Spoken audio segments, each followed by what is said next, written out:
Pronto, hoje a gente vai ver o assunto raiz quadrada, tá certo? O que é essa raiz quadrada? Bem, alguns alunos já viram no 6º ano, outros estão vendo pela primeira vez, mas não se preocupe que é facinho. Raiz quadrada, o símbolo é esse número aqui, ó.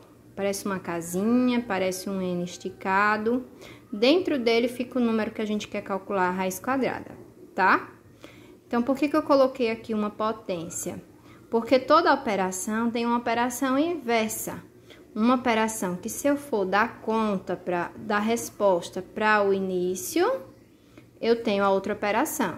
Por exemplo, a inversa da continha de mais é a de menos. A operação inversa da de mais é a de menos. Por quê? Até para provar que a continha de mais está certa, a gente faz a continha de menos, ou seja, voltar, tá? A operação inversa da continha de vezes é a de dividir e vice-versa. A operação inversa da raiz quadrada é a potenciação, e da potenciação é a raiz quadrada. Então, eu coloquei aqui, 3 ao quadrado é 9. Qual seria a operação inversa? Seria fazer a raiz quadrada de 9 e tem que dar 3, tá? Então, ó, 3 ao quadrado é 9. Por quê? Porque a raiz quadrada de 9 é 3. Mas o que quer dizer isso? Veja, quando eu digo 3 ao quadrado, não é porque eu repeti o número 3 2 vezes? Pronto, isso é raiz quadrada. É um número que eu multiplico por ele mesmo e dá o número que está lá.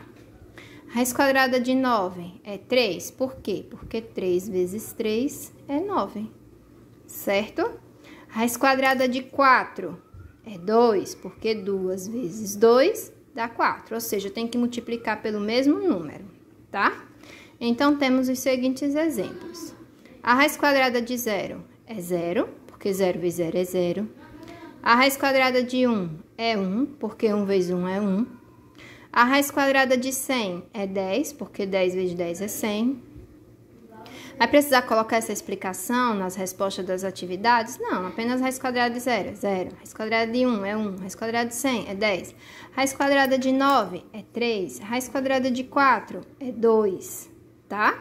Aí, agora uma perguntinha para vocês pensarem. Existe a raiz quadrada de 8? Vamos pensar. Existe um número que eu multiplico por ele mesmo e dá 8? Aí alguns alunos dizem, 4, professora. Mas se eu fizer 4 vezes 4 dá 8? Não. Se fosse uma continha de mais, tudo bem. Então, não existe um número que eu multiplico por ele mesmo que dê 8. Então, existe a raiz quadrada de 8? Não. Vai existir em outros conjuntos que a gente vai estudar. Não nesse daqui, tá? Então, não existe a raiz quadrada de 8. Na verdade, só vai existir a raiz quadrada dos números que são quadrados perfeitos. Quer dizer, que tem um número que vezes ele mesmo vai dar aquela resposta. São eles: 0. 0 vezes 0 dá 0, então dá certo. 1. 1 vezes 1 dá 1, então dá certo. Agora, depois de 1 tem o 2. Existe um número que vezes ele mesmo dá 2? Existe um número que vezes ele mesmo dá 3? Não. Então, depois do 1, o quadrado perfeito é o 4. Depois o 9, 16, 25. Por que desses números? Porque a raiz quadrada de 0 é 0, de 1 é 1, de 4 é 2, de 9 é 3, de 16 é 4. São os números que têm raiz quadrada, tá?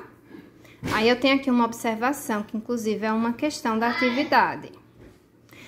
Quando eu coloco separadinho desse jeito, ó, a raiz quadrada de 16 mais a raiz quadrada de 9, vai dar diferente de eu fazer uma raiz quadrada só e colocar essa continha dentro. Veja, raiz quadrada de 16 é 4, raiz quadrada de 9 é 3, então 4 mais 3 é 7. E se tiver tudo dentro de uma raiz só? Então, primeiro eu vou resolver a continha, ó, 16 mais 9... 25, então, tem uma raiz quadrada de 25, é 5. Viu que fica diferente se tiver tudo dentro da raiz quadrada ou se tiver separadinho? Tá. Mas se a continha for de vezes, lembra do pontinho, ó, continha de vezes? Certo. Se tiver tudo dentro da raiz quadrada, vai ser a mesma resposta de estar separado. Note, 4 vezes 25 dá 100. Então, vou fazer raiz quadrada de 100 é 10. E se tiver separado? Raiz quadrada de 4 é 2, raiz quadrada de 25 é 5. Então, 2 vezes 5, 10. Se tiver separado, ou se tiver junto, e a continha for demais, a resposta é diferente. Se tiver juntinho ou se tiver separado e a continha for de vezes, a resposta é a mesma. Tá bem? É isso.